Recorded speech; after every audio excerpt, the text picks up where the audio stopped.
In this video, I'm going to let you in on a little food and wine secret within Brooklyn. And it's probably not going to be a secret for long, and the critics have already discovered this place. It's been so great. You guys have had amazing reviews in the New York Times, in the New York Magazine. Savour loves you. I mean, what could be better as a restaurant owner? But this is the Austrian restaurant called Werkstatt in the Ditmas Park neighborhood of Brooklyn. So just south of Prospect Park. Yeah. And this is Robin. She and her chef owner husband, Thomas, started the place, run the place, do everything here. Yeah, my husband is the chef. Your husband is the chef. And I am the front of the house with the wines and the cocktails and the bar. Yeah. I love it. Well, it has absolutely become one of my whole family's favorites. Even my family who comes in from out of town are like, can we go to Werkstatt? Can we go to Werkstatt? Because it's just such a gem. You do the food so well, you do the wine so well, and you really have created this beautiful environment of hospitality. So cheers to you, Robin. Cheers to you. Thank you. And as you're watching this video, if you enjoy it, let me know if you would like to know all of my favorite wine spots in New York City. You can click on the link below and I'll send you that list. I'm Deanie. I have been working in wine for over 20 years, so I'm somewhat of an expert at this point. And I just love it when I find a place that has really good food, good wine, and good people. So tell me more about what does that mean? What is the Austrian food and wine culture?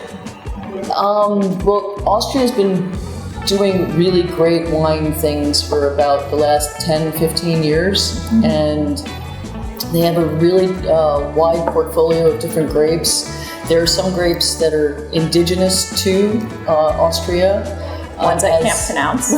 Like Zweigelt and Blaufränkisch. Vienna is one of the few cities in the world that makes wine. And within the city, so you go and you can actually, in some parts of it, you see these rolling vineyard hills while you're drinking the fresh wine, because they make it and then they bring it into these places called Werkstatt, where you can sit and drink the fresh wine. And these places are also closed while they're making the wine. So they kind of alternate which one's open. And winemaking, restaurant, bar, and so it's talk great. About wine culture.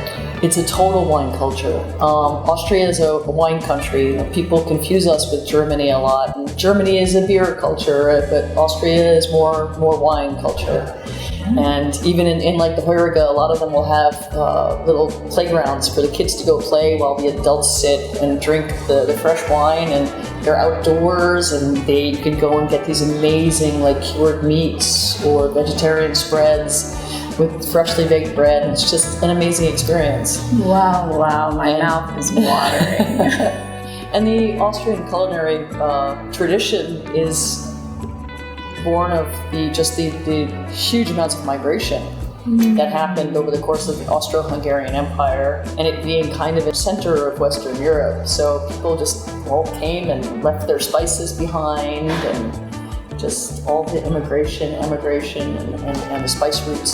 So that helped really develop the flavors. Yeah, because that's one thing. You know, my family's Indian, vegetarian, and I would never think that we could just be, so satiated and just, really just so fascinated with all the menu items you guys do. I'm so glad. Well, my husband's really passionate about cooking. He wants to cook what he wants to eat. So frequently we'll have things that are not really Austrian. He'll decide he wants to, he does all kinds of different things. When we opened, we had tacos because he was in his taco phase. And they were great tacos, but we don't have them on the menu anymore. I think the other aspect of it is his love of food and cooking came from his mother's kitchen. And his mother's kitchen was 1960s Austria, where I think there was not that much meat around.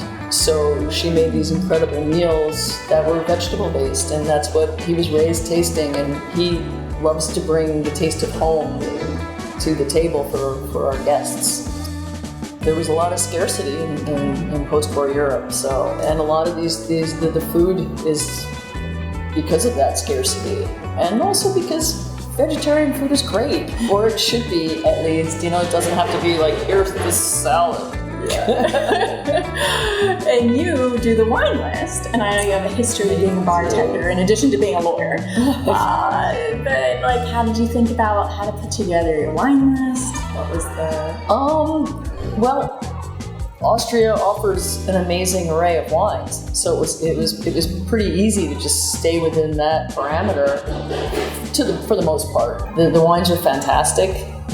So many of them are good value, and a lot of my distributors, they came to me and they brought me this amazing selection of wines, and they put out tastings all the time, and you go and you go, oh, I think our customers would like this with the this. Well, not this one, but we have a rosé that pairs wonderfully with goulash. It's good to know, rosé and goulash. I'll keep that in mind the next time if we still have that rosé. It's a full-bodied rosé, so if I still am carrying it, I'll let you know. I loved one of the best rosés I had all summer was the EB rosé, which I think you said was a Blaufränkisch. Yeah, I love that. Absolutely delicious. It blew me away. I was like, who needs French wine when you got that? Win. We created this space, and we hope to fill it with a nice atmosphere that makes people feel welcome and makes them feel satiated and comfortable. Gemütlichkeit, as they say in Austria. Tell me that again. Gemütlichkeit. So what does that mean? It's a feeling of comfort. Basically, it's gemütlich. I can't say it because I'm American.